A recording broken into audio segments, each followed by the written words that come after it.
Hello Virgo, and welcome to the Green Women Tarot. This is your weekly reading for the third week of November 2020. So that's from the 23rd to the 29th of November. And it's a general reading just to see what sort of energies are around you at this time, to see what's on the cards for you. But before we delve into the tarot reading, I need to consult the oracle, and this is the Compendium of Witches oracle that I'm using today to draw a couple of cards just to start your reading off with. So let's see what words of wisdom the mysterious oracle has for Virgo for the third week of November 2020. What messages are here for Virgo for the third week of November? Oh, I beg your pardon, for the fourth week of November. Messages for Virgo for the fourth week of November 2020. What does Virgo need to know? Oh, nearly.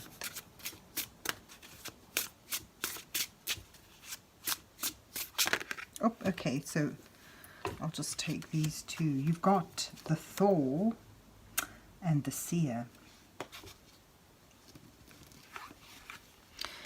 Well, the Seer is about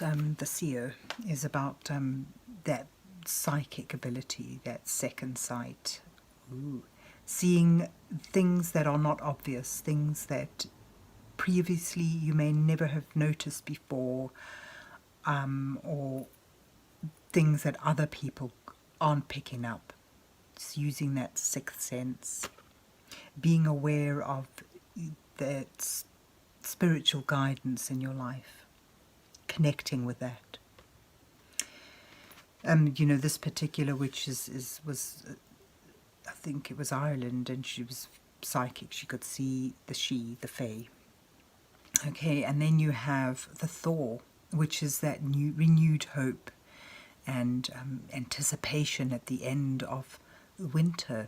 So it depicts, you know, at the end of a dry spell, at the end of a time where things were not moving, were not productive, weren't positive and delightful in any way, seemed dead out of that, you know, that re-emergence of life once more, that re-emergence of feeling, of senses, that reawakening. So it seems that there's certainly some sort of reawakening for you, Virgo. But let's see where the rest of the reading goes as I prepare to shuffle the cards and all. So let's see what's on the cards for Virgo for the fourth week of November 2020.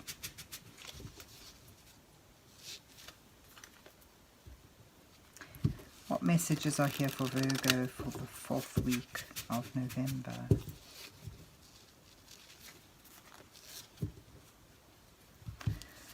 What does Virgo need to know? And this is the 5-cent tarot that we're using today. And I'll be doing an 8-card spread again. Oh, okay, you've got that falling out. The first 2 cards depict you where you are now. The second 2 cards highlight the challenges you face at this time. And then the next 2 cards offer some guidance from Spirit, with the final 2 cards revealing your possible outcome.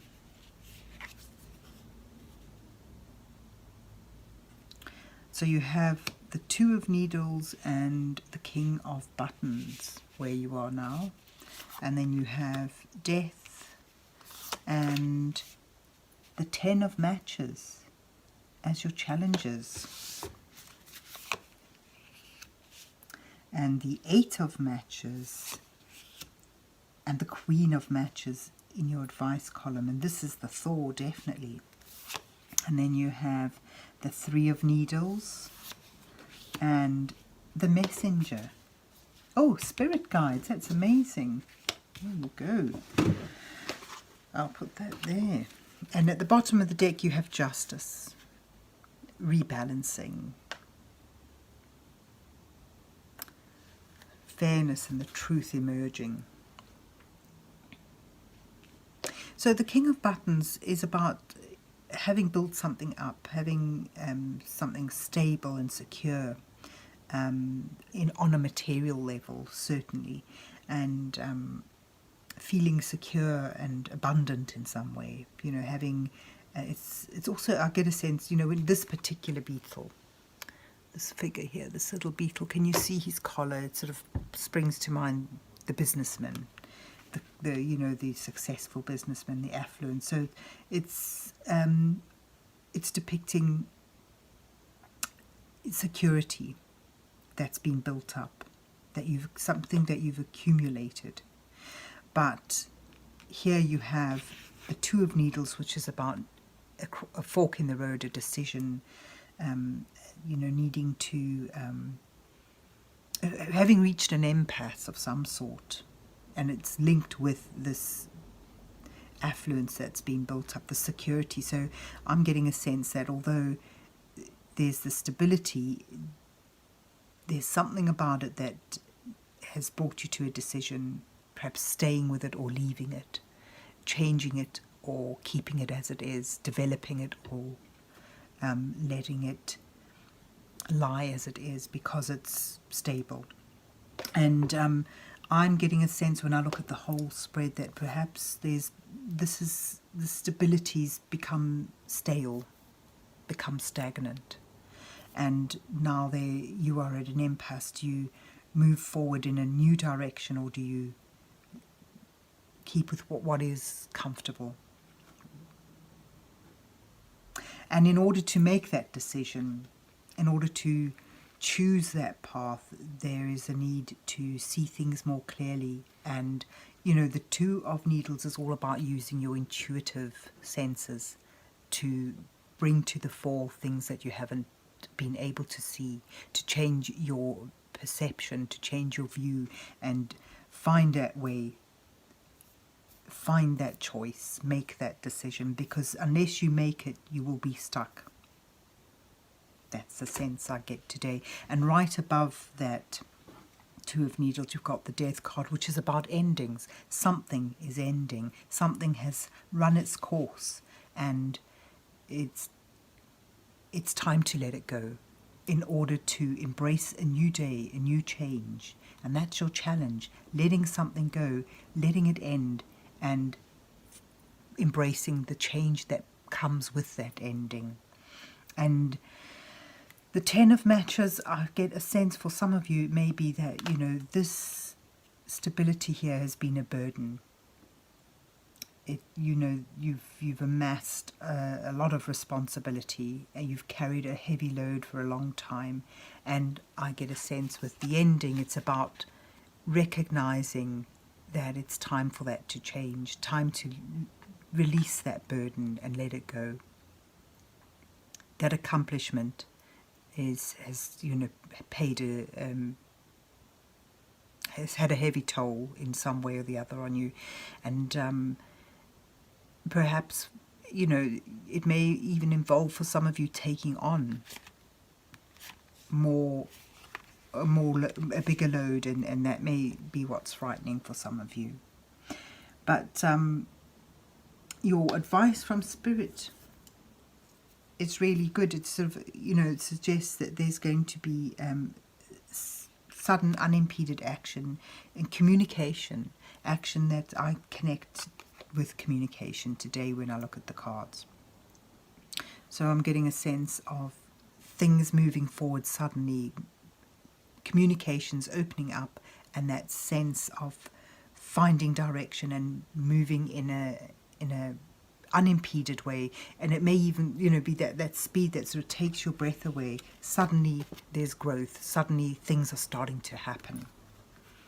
And with that growth, you've got the Queen of Matches, the Queen of Wands. This is about, you know, vibrancy, confidence, and coming into your own power, feeling that sense of purpose, that desire, that drive to really move forward.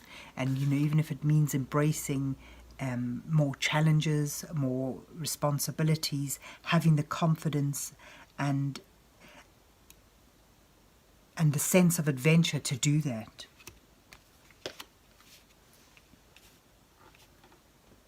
And, you know, you've got here, it leads you towards the Three of Needles.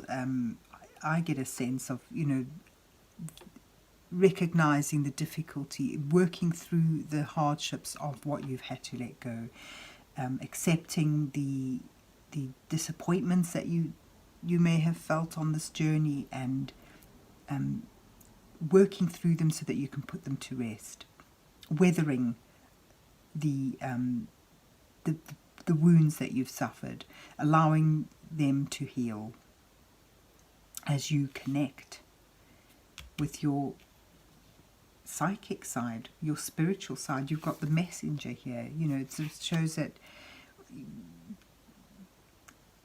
other forces are with you, divine energies are with you, supporting you.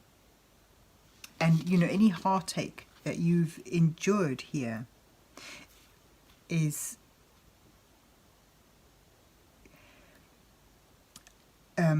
justified in the end. You know, I mean, there's this, the justice is all about cause and effect. So what you put out is what you get back. If someone has wounded you, they get their justice, so to speak. So it sort of implies to me that the balance of fairness will be restored, and you'll have that sense of justification, a sense of fairness again, and a truth. You know, I get a sense of acknowledging the truth and allowing the truth to balance things out. But there's certainly, you know, a renewal, a rebirth of sorts, an emergence of vitality once more, and purpose and drive, and new hope despite difficulties. And interestingly, a connection with your spiritual side. You know, this whole experience may open your eyes to see things in a new way. So that's quite a journey you're on this week, you know, moving from perhaps what could be stagnant, even though it's comfortable, and enduring a change that may have difficulties, that may have a sense of loss with it. But through that change, you find communications opening up and things happening again, this rebirth, this resurgence of energy and drive, and a sense, a chance to step back into your own light, to find your energy, it's certainly in a creative way, and to connect with your intuitive side, because there's a chance here to find spiritual guidance and find that connection with your spiritual side, with whatever divine energy you believe in that grows and becomes stronger. You feel more connected to that, and any sense of betrayal you may have experienced along this way is ultimately rebalanced. You have that sense of the truth being bringing to the fore a sense of balance and righteousness at last. So it's an interesting journey for you this week, Virgo. I hope you enjoyed your reading and that it resonates with you. And if so, please remember to hit the like, share and subscribe buttons, and then have yourself a wonderful day. a wonderful week even, and God bless you till we meet again.